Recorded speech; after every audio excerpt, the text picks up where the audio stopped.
Food inflation sa Enero bumagal. Ilang pagkain mataas pa rin ang presyo. Ang detalye mula kay Kamarshina Torno.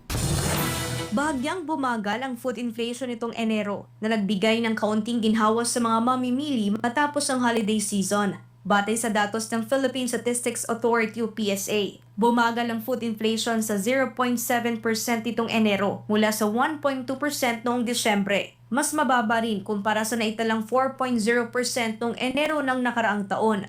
Ayon kay Agriculture Secretary Francisco Chu Laurel Jr., bagamat positibo ang pagbaba ng food inflation pero hindi ito nangangahulugan na dapat maging kampante na ang pamahalaan. Kailangan pa rin anya ng mas mahigpit na pamamahala sa supply ng pagkain mula sa produksyon, importasyon hanggang sa distribusyon. Dagdag pa ni Laurel, dahil anumang pagkukulang ay maaaring magdulot muli ng pagtaas ng presyo. Sinabi rin ng PSA na bagamat bumabang food inflation ay may mga pagkain pa rin nakitaan ng pagtaas sa presyo gaya ng bread o bakery products, dairy at itlog, prutas at nuts, at mga ready-made food. Samantala, sinabi naman ni Department of Agriculture Secretary Laurel na malaki ang naging ambag sa pagbaba ng food inflation dahil mabagal ang pagtaas sa presyo ng gulay at iba pang produktong agrikultural. Sa datos ay nagmura rin ang presyo sa bigas kumpara noong nakaraang taon. Sa kabuuan, ang food inflation ay nag-ambag ng 0.3 percentage point o 15.1% sa headline inflation nitong Enero.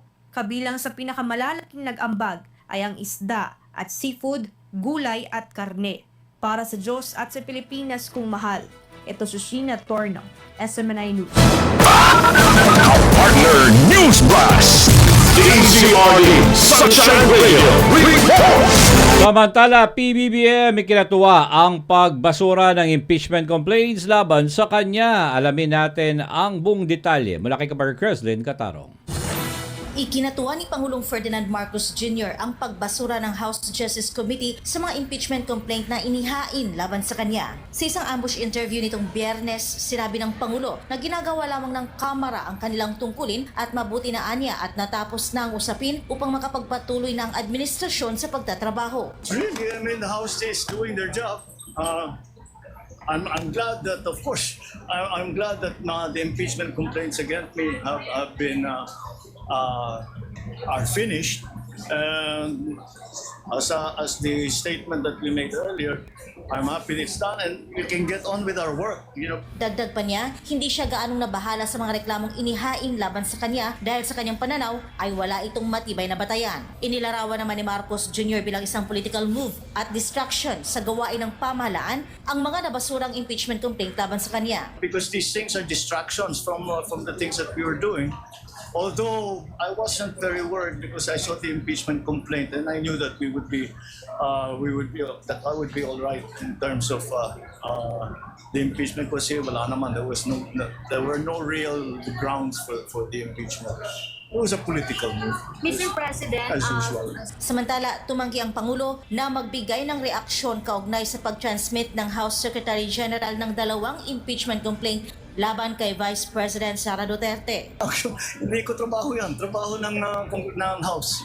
Pabayaan mo sila magtrabaho. I'm sure they will handle it properly. So, let's let them do their jobs. Ginawa ni PBBM ang mga naturang pahayag kasunod ng groundbreaking ceremony ng pamantasan ng lungsod ng Maynila College of Allied Health Sciences Building. Sa kanyang talumpati, nangako si Marcos Jr. na palalakasin ang healthcare system sa bansa sa pamamagitan ng pagtugon sa kakulangan sa pasilidad, kagamitan at mga medical professionals lalo na sa mga lugar na kulang ang serbisyong pangkalusugan. Ibinahagi niya na mahigit sa 427 billion pesos ang inilaang pondo sa Department of Health at PhilHealth, higit na 13 billion pesos para sa specialty hospitals at halos 9 billion pesos para sa ospital ng Department of National Defense at Philippine National Police, habang 98 billion pesos naman sa health programs ng LGUs. Mayroon namang inilaan na halos 1 billion pesos para sa medical scholarships at tuition subsidies sa mga estudyante ng SUCs at halos 1.4 billion pesos para sa medical assistance at zero balance billing sa Philippine General Hospital. Pagkatapos ng nasabing event sa Maynila, nagtungo naman siya sa Makati City para pangunahan ang panunumpa ng mga bagong promoted na guro at punong guro ng Department of Education National Capital Region. Dagdag pa ng Pangulo, nananatiling pangunahing prioridad ng gobyerno ang edukasyon na may higit sa 1.34 trillion pesos na nakalaan para sa sektor o mahigit 4%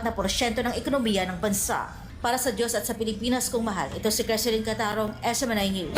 Papaliban ng San Pablo Court sa kaso ni Ang ipinagtaka ng DOJ. Alamin natin ang buong detalye mula naman kay kapartner Margot Gonzalez.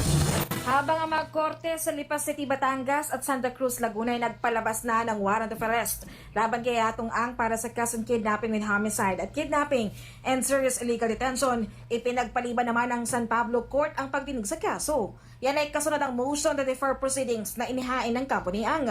Nagtatakang DOJ kung bakit iba ang naging desisyon ng San Pablo Court, kayong pareho lamang ang case information na kanilang isinampa rito at sa dalawang korteng naunang naglabas ng arrest order. Ayon sa DOJ, may 10 araw ang korte upang pag-aralan ng kaso at bukuyin kung may sapat na basehan para maglabas ng arrest warrant laban sa akusado. Yung nga nakakapagtaka dun eh. Kasi this is based on the same set of facts. And yet, the findings of the courts vary. 1 or 2 courts issue warrants of arrest, meaning to say, nakitaan nila na supisyente ang ebidensya para mag-issue ng warrant as against the accused. And yet, here comes another court saying na parang, hindi, assess ko muna. Titingnan ko muna kung supisyente ba o tama ba yung naging basehan ng Department of Justice before it actually issues it. Now, I do not know if the court is just being cautious, it's just being careful, but certainly kami, ang tingin namin is bakit magkaiba? Dahil sa motion ni Ang, inatasan ng korte ang DOJ na magsumite ng mga ebidensyang ginamit sa pagsasampa ng kaso, pati ang mga counter-affidavit ng respondent.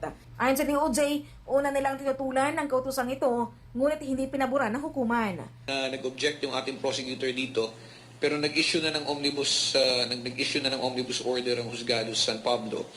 At tayo magko-comply, no? Magko-comply tayo para tingnan natin kung once we complied, that will be sufficient basis already for the court to come up with a determination whether it should issue a warrant or not. Sa tanong kung ano ang mangyayari sa kaso kung hindi nagpalabas ng warrant ang San Pablo Court, ang DOJ iwas sa pagbibigay ng espekulasyon. And I cannot speculate on what the action of the court will be. But certainly, whatever the court's action whatever action the court will take, no, insofar as this motion, we will be taking steps also. What these steps are, we cannot disclose right now dahil ayokong pangunahan kung ano magiging determinasyon ng husgado. Samantala, may nakabinbing motion ang DOJ sa Korte Suprema na ilipat sa Metro Manila ang pagdinig sa mga kaso ni Ang at pagsamasamahin ng mga ito. Matatandaan na sa mga warrant of arrest na unang inilabas ng korte, walang inirekomendang piyatsa para kay Ang.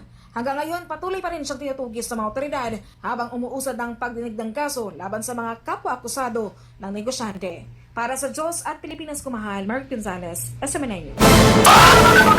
Partner News Blast, DZRE, Sunshine Radio, report! Samantala, legalidad ng impeachment laban kay BP Sara kinwestiyon ng dating opisyal ng Malacanang. Alamin natin ang detalye mula kay kapartner Prince Tripoli.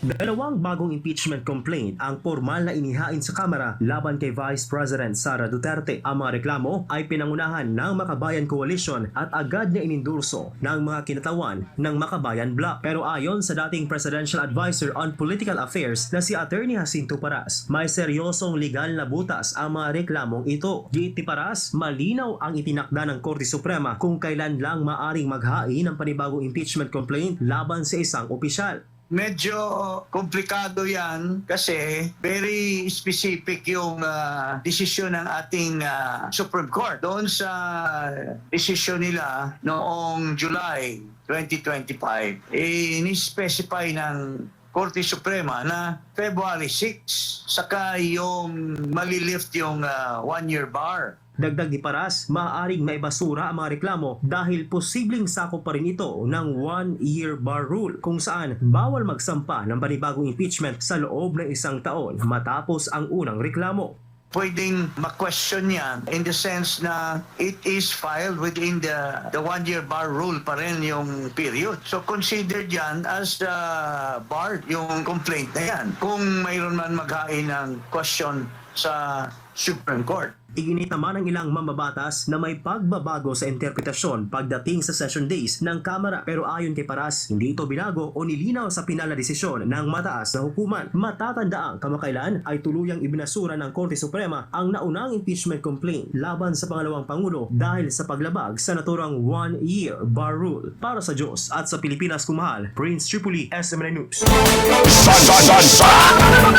Partner News Blast, At para sa huling detalye ng ating balitang national 100 billion large-scale stop complaint laban sa Bibingka Company, inihain sa NBI. Ang balitang yan mula kay Kapar Cherry Light. Ang kanilang reklamo at patunay sa media. Ipinakita ng mga investor ang mga tseke na umano'y nagkukumpirma sa sinasabing panloloko ng Bibingka Company. Hindi bababa sa 10 tao ang tumulong sa Fraud and Financial Crime Division ng NBI at hiling nilang maibalik ang pera at hustisya para sa kanilang pamilya. Batay sa reklamo, inakit umano ang mga investor na maglagak ng puhunan para sa sinasabing pagpapalawak ng negosyo ng Bibingka Company, kapalit ng pangakong malaking interes. Inilarawan pa umano ang alok bilang isang eksklusibong oportunidad na para lamang sa maliit na grupo ng mga kakilala. Sa simula, tumatanggap sila ng interes mula sa kanilang pinuhunan. Pagsapit ng ikalawang quarter ng 2024, nagsimulang magkaroon ng problema matapos ipaalam sa mga investor na may mga bank transaction na umano'y nag-flag ng Anti-Money Laundering Council o AMLA, kabilang ang sinasabing pagkakaantala ng pondo dahil sa issue ng dollar remittance. Gayunman, ayon sa mga nagreklamo, walang naipakitang sapat na dokumento upang patunayan ang mga paliwanag na ito. Gaya ni alias Tony, isang 36 anyos na overseas Filipino worker. Maaga siyang nagdesisyon para sa kanyang retirement, kaya napag-isipan na ilagak sa pag-i-invest ang kinita sa abroad. Anya, tiwala siya sa may-ari ng kumpanya, kaya nakipagsapalaran siyang mamuhunan. Lagay ka ng lagay, pasok ka ng pasok ng pera dahil ang sinasabi sa'yo is nag-e-expand ang kumpanya. Pero in reality, nung nagkaroon ng problema, hinanap namin saan yung nag-expand. Diba? Na ang reason nila is meron silang pondo na naipit sa AMLA na worth 13 million, 16.2 million. Si alias Kim naman, may mahigit 8 milyong piso na pinuhunan sa nasabing negosyo. May bumalik naman daw sa kanya na 1 milyon, kaya may halos 7 milyon siyang natira sa investment. However, sometime in 2024, the checks were not good. So, una, pinahold niya muna. Sabi niya, wag muna niyong ipasok kasi may konting problema. Until there was a time na sabi niya, sige, parang okay. Even knowing na close yung account, hinayaan niya akong pumunta sa bangko. And not just 1 time, not just 2 times, but even 3 times pa siguro. Tapos only to find out na closed yung account. Nasa kabuang 6.6 milyong piso naman ang pinuhunan ni alias Aubrey para sa kinabukasan ng kanyang pamilya. Ay, grabe po. Kasi yung mga ininvest namin, mga extrang money sana namin na nilala namin sa future ng mga anak namin. So, hindi naman kami mayaman. Talagang yung pinanggalingan ng ininvest namin, talagang pinaghirapan namin, pinagpagura namin talaga, dugo at pawis. Kasi during pandemic, lumalabas kami para maghanap buhay kami. Nagbabala rin ng grupo sa publiko na mag-ingat at huwag basta-basta makikipagtransaksyon. May mensahe rin sila para sa may-ari ng kumpanya. Maaaring makakalusot siya ngayon, pero sa mata ng Diyos hindi siya makakalusot. Well, be honest to herself. She shouldn't deny things and don't be delusional. Nandito kami sa NBI ngayon. Hindi na para maningil eh. Kumbaga para isikla lang yung justice eh, doon sa criminal act na ginawa ng tao eh.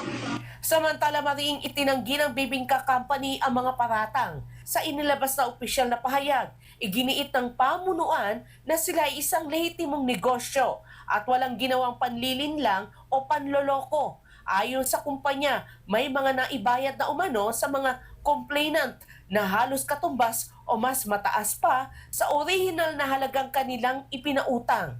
Dagdag pa nila, may mga naunang kasong isinampa laban sa kanila na ibinesura ng Office of the Prosecutor dahil sa kakulangan ng basehan. Tiniyak din ng kumpanya na handa sila magsumite ng kumpletong dokumento at mga record ng transaksyon sa mga otoridad at nananawagan sa publiko na igalang ang due process habang dinidinig ang kaso.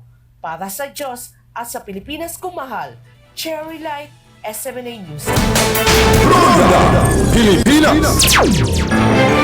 Dar, Batangas, maglulunsad ng text blast para sa ARBS. Alamin natin ang detalye mula kay kapartner John Velgas.